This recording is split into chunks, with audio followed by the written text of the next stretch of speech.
Welcome to Free for the Fruit, where we talk about what it is that we need to do to prepare our minds, prepare our hearts to be free to receive the fruits of the Holy Spirit that He's trying to share with us. If you've ever thought, man, I know that I'm a Christian, but it seems like other people have more joy, more kindness, more self-control, more of this good stuff of the Holy Spirit than me, then you are not alone. This podcast is for you to help you figure out how to become free for the fruit. As I'm sure you know, if you have left your house in the last few weeks, it is officially spooky season in the majority of the world. And so my team and I, early on, like last spring, were thinking about how is it that Christians are really invited to enter into the darker side of life, the darker parts of life. Obviously, it's not the way that our culture does it. It's not horror movies. It's not the gore and the macabre stuff. But there is a really strong tradition within the church of remembering our own death. And so that's what we're going to talk about today. It's this idea of Memento Mori. And in honor of spooky season and Memento Mori, we have these limited edition elastic bracelets in our shop. They have a little skull and flowers design on them on the outside. That's really tasteful and understated so that it's not like a full-on goth thing or anything like that. But then on the inside, which you can wear it either way, if you prefer to wear the words out, it says Memento Mori, remember you must die, in just a really nice script. It's in our medium size, so it fits the largest number of people. And it's just an easy way to really take a step to reflect on this whole topic that we're going to talk about today, which is this idea of Memento Mori. And so we have this elastic bracelet in the shop. We also have a really understated like skull bracelet and some little gold skull earrings, as well as a new vinyl sticker. So this is all a part of this limited edition collection, probably going to sell out this month, and it won't be available the rest of the year. So if you're interested in the Memento Mori stuff, this is the time to get these reminders. And as I was preparing to create these pieces for this collection, I looked really into the history of Memento Mori, because there is a nun that I have followed who is actually from my town here. Her name is Sister Teresa Athila. And I actually got to take her headshots for the book that she wrote on Memento Mori, which was so cool. And they actually did a feature on it in Forbes magazine, where my headshot that I had taken of her was published in Forbes. So that was very not something I thought was going to be on my CV, but I've had a photo that I took published in Forbes, which was very fun. And it was because this book she wrote about Memento Mori had such widespread interest and support, not just within the Christian community. There was so many different people that were taken by this idea. And as I studied the history of it, I realized that this has been a phenomenon throughout history, that it is attributed in its earliest form to Socrates and the Stoics, who, in their efforts to understand philosophy, really believed that we had to be focused on living life well to prepare for death, to keep that reality, the fact that we will die, foremost in our mind, really so we can live well. This is exactly the same way that it came into the Christian tradition, this understanding that we are going to die, and this is an inescapable reality. And we don't keep this in front of our minds to be sad or to be morbid, but to remember that actually how we live our lives does matter. There is impact to the choices we make, the decisions we make, and to what it is that we are able to really leave behind us, whether that's family, whether that's work, whatever your legacy is something that you can intentionally pursue when you remember that you're not going to live forever.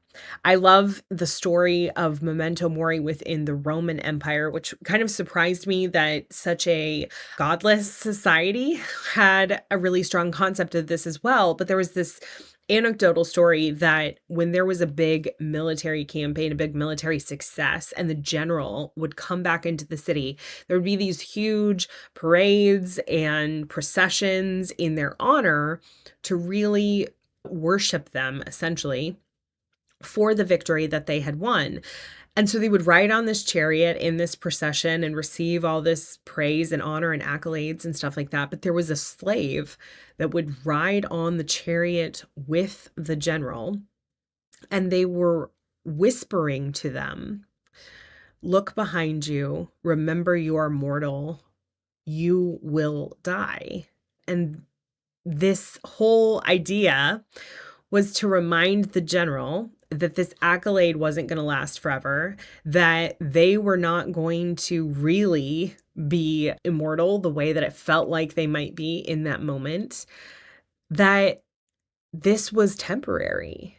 And that was not to undermine the joy of it. It was actually to deepen it. That was actually to allow them to fully experience that full range of human emotion, where we recognize that there's an actual joy and deepening that comes from the fleetingness of life and the relationships we have and the interactions we have and things like that. And I think that that's really lost in our society. That's something that we see so many people living for this present moment only. And whether or not, obviously, I believe that everyone should live their life focused on Christ and moving towards Him with that idea that when I die, I'm going to be with Him and I want to prepare myself accordingly. I think that the entire society would improve even if people keep it as a sense of death in front of their eyes, living a fully secular life. And this is one of those cool things that has so much overlap. So that when you have someone who's maybe thinks of themselves as a Stoic, or someone that might be Buddhist, there's a huge sense of this within Buddhism as well. This can be a point of connection. Not because they're right about everything or anything like that, but we can show them how something that they're responding to really strongly because it's true is something that really flows most clearly from the life of faith. And so getting something to remind you, I know some people who have like little skulls on their desk or things like that. It can be all kinds of different things that remind you of this fleetingness of life. And Gary Vaynerchuk actually is a huge marketing expert, and he told this story at a podcast once where you see the police lights behind you in the rearview mirror and your heart drops and you go way down, you start going 55 instead of in a 60 because you're so concerned about the possible repercussions of your actions. And then it goes past you. You go 55 for a few minutes, but in 6 or 7 minutes, you're back going 8, 10 over the speed limit. And this is what happens to a lot of people around death. And that's why Gary Vee was telling the story, was that so many people will have a scare, a health crisis or something like that, that'll make them think about their death. But then as soon as it's past them, they return to living for the moment.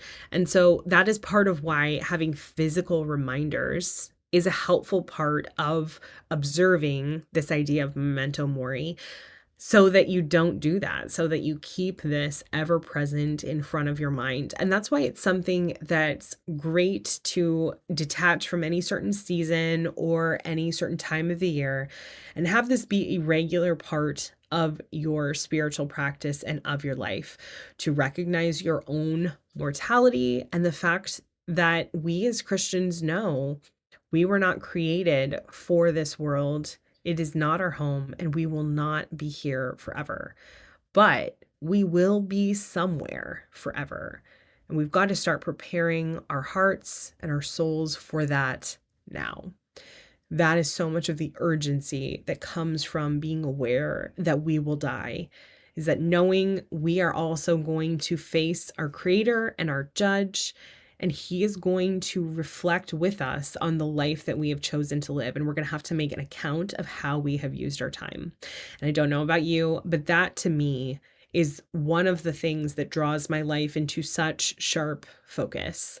Recognizing whether or not I can say in all honesty that I have been truthful and obedient with what it is that the Lord has given me. And that's why I try and reflect on this on a regular basis. As I've shared several times this month already, these are available in our shop now if you're interested. You do not have to buy something from us to observe Memento Mori. It's a good thing for everyone to do. And you can find your own little ways to observe it if the things that we have are not a fit.